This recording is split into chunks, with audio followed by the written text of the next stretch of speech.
This is the story of your enslavement, how it came to be, and how you can finally be free. Like all animals, human beings want to dominate and exploit the resources around them. At first we mostly hunted and fished and ate off the land, but then something magical and terrible happened to our minds. We became, alone among the animals, afraid of death and of future loss. And this was the start of a great tragedy and an even greater possibility. You see, when we become afraid of death, of injury and imprisonment, we become controllable and so valuable in a way that no other resource could ever be. The greatest resource for any human being to control is not natural resources or tools or animals or land, but other human beings.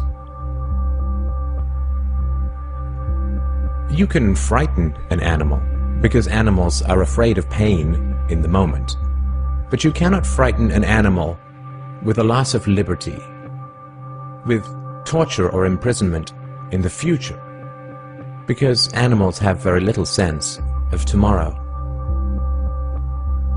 You cannot threaten a cow with torture or a sheep with death.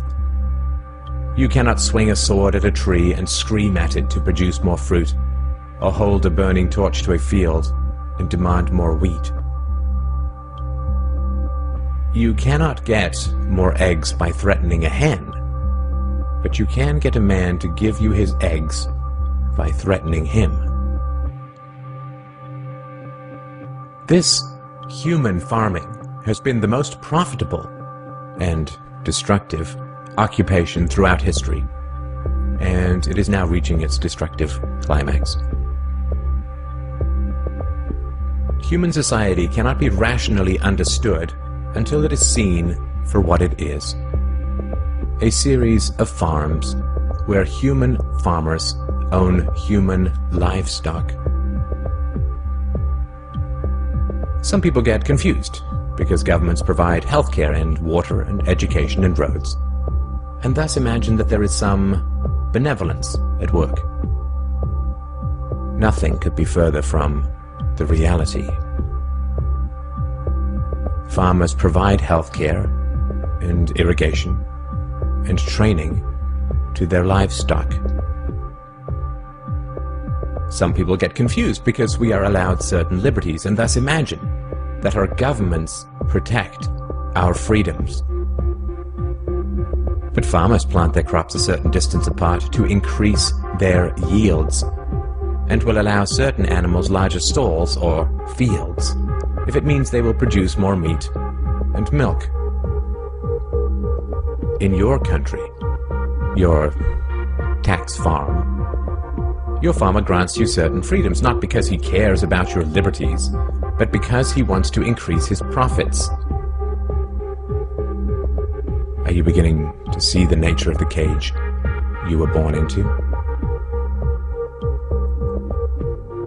There have been 4 major phases of human farming.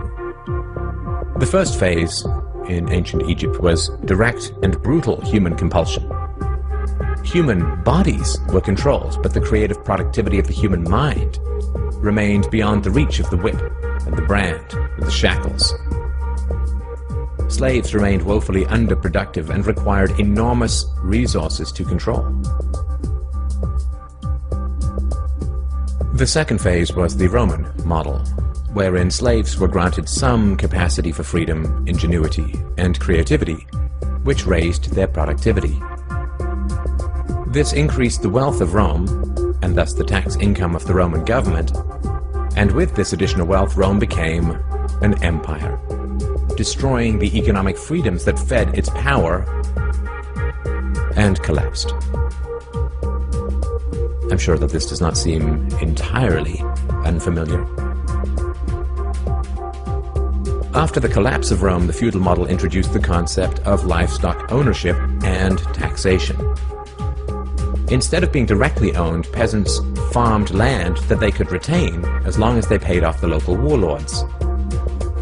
This model eventually broke down due to the continual subdivision of productive land and was destroyed during the enclosure movement when land was consolidated and hundreds of thousands of peasants were kicked off their ancestral lands because new farming techniques made larger farms more productive with fewer people. The increased productivity of the later Middle Ages created the excess food required for the expansion of towns and cities, which in turn gave rise to the modern democratic model of human ownership. As displaced peasants flooded into the cities, a huge stock of cheap human capital became available to the rising industrialists. And the ruling class of human farmers quickly realized that they could make more money by letting their livestock choose their own occupations. Under the democratic model, direct slave ownership has been replaced by the mafia model. The mafia rarely owns businesses directly, but rather sends thugs around once a month to steal from the business owners.